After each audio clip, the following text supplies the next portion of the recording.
Assalamualaikum warahmatullahi wabarakatuh. Perkenalkan, nama saya Amanda Sfera dengan NIM 2101654. Saya berasal dari program studi pendidikan bahasa dan sastra Indonesia dan daerah dari Universitas Negeri Padang. Di sini saya akan memaparkan dan mempresentasikan materi penyiar dari mata kuliah keterampilan berbicara dengan dosen pengampu Dr. Anda Elmawati Arif, MPD.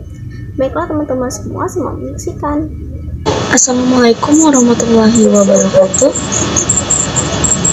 Di sini saya akan mempresentasikan dan memaparkan tugas dari pertemuan 15. Tugas pertemuan 15 ini, materi yang saya akan paparkan dan presentasikan hari ini yaitu materi penyiar. Ada beberapa bagian yang nantinya akan dijelaskan satu persatu. Yang pertama, bahasa penyiar. Kedua, langkah-langkah membaca berita. Ketiga, naskah berita. Dan yang keempat, praktik baca berita. Yang pertama, bahasa penyiar. Penggunaan bahasa penyiar radio tergantung pada sifat acara yang diasuhnya.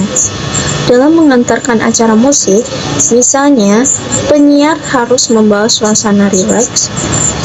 Hal ini untuk memancing dan menggiring pendengar agar tidak terbawa dalam suasana formal. Dengan kondisi ini, kontak penyiar dan pendengarnya menjadi akrab dan bersahabat, menurut Bari tahun 1995. Dalam bahasa penyiar radio, ragam bahasa informal sering dilakukan.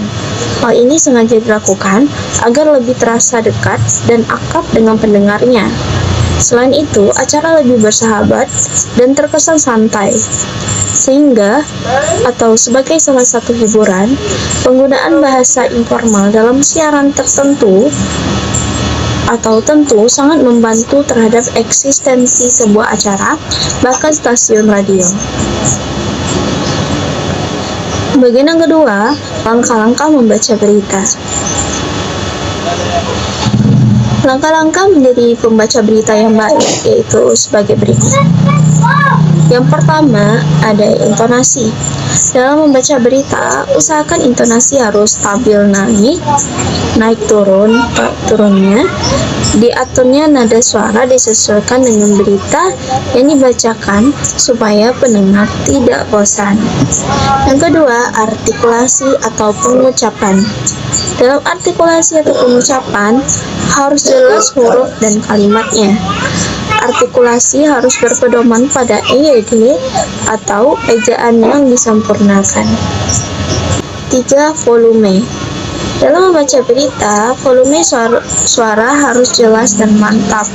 Dalam membaca berita, volume suara harus menyesuaikan dengan tempat, karena setiap tempat yang digunakan untuk membaca berita memberikan kesan yang berbeda-beda.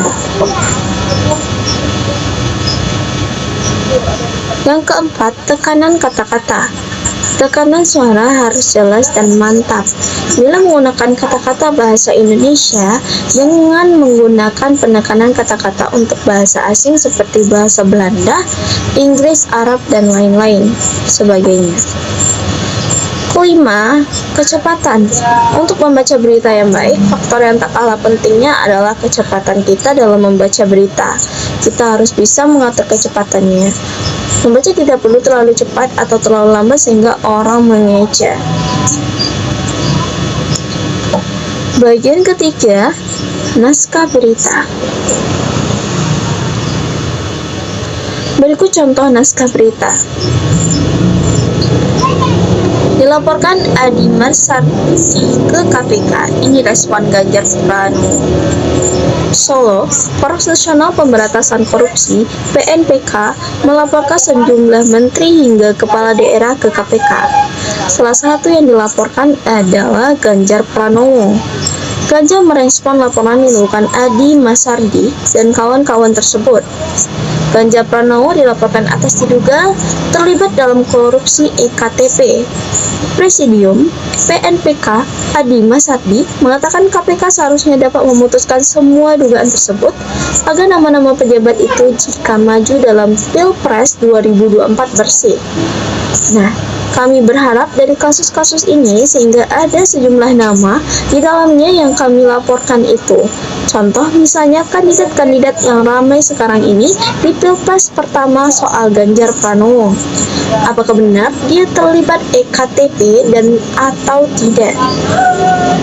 Kan ini harus dibahas juga, kata Adi Masardi di Gedung Merah KPK Jakarta Selatan Kamis 6 Januari 2022. Atas pelaporan yang dilakukan Adi CS tersebut, Ganjar Pranowo yang kini menjabat Gubernur Jawa Tengah memberikan respon singkat. Saya komen apa ya? Demikian disampaikan Ganjar kepada Detikcom yang menghubunginya untuk meminta pendapat terkait laporan tersebut. Kamis 6 Januari 2022. Ganjar terkesan enggan menanggapi terkait laporan PNPK ke KPK tersebut. Ketika dimintai tanggapan lebih lanjut, pria berubah tersebut cuma menjawab, "Iya, komen saya itu saja," kata dia. Ketika dipastikan apakah hanya itu tanggapannya, lagi-lagi Ganjar cuma menjawab, "Iya." Diketahui PNPK hari ini melaporkan sejumlah menteri hingga kepala daerah ke KPK tersebut. Nama Luhut Binsar Panjaitan, Airlangga Hartarto, Erick Thohir, Ahok, Anies Baswedan, dan Ganjar Pranowo. Baik, bagian selanjutnya praktik baca berita. Berikut contoh praktik baca berita peristiwa alam. Selamat pagi pemirsa, kembali bersama saya Amanda Sekira di acara Seputar Indonesia untuk mengabarkan berita-berita yang teraktual, tajam, dan terpercaya yang kami rangkum dalam Seputar Indonesia siang ini. Pohon tumbang akibat hujan deras. Pada hari Rabu 5 Maret 2022, hujan deras yang disertai angin kencang telah menumbangkan sebuah pohon yang cukup besar. Pohon tersebut tepatnya telah menutup jalur kereta api yang berada di Jalan Marapalam, Kota Padang, Sumatera Barat. Sehingga kereta api dari arah samping harus menuju ke Muara ditutup sementara sampai pembersihan pohon tumbang selesai. Menurut warga setempat, kejadian ini terjadi tepatnya pada pukul 10:10 waktu Indonesia Barat hingga menimbulkan kemacetan. Kejadian ini tidak merenggut korban jiwa. Berita tadi menutup acara Seputar Indonesia pagi ini. Saya Amanda mengucapkan terima kasih dan sampai jumpa. Baik, terima kasih. Saya Amanda Sekira dengan NIM 210160054, Pendidikan Bahasa dan Sastra Indonesia, Universitas Negeri Padang. Terima kasih dan sampai jumpa. Baiklah, selesai sudah pemaparan dan presentasi materi penyiar dari saya. Jika ada kesalahan kata mohon dimaafkan.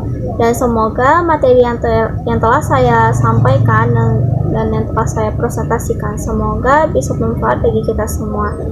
Baiklah, wassalamualaikum warahmatullahi wabarakatuh.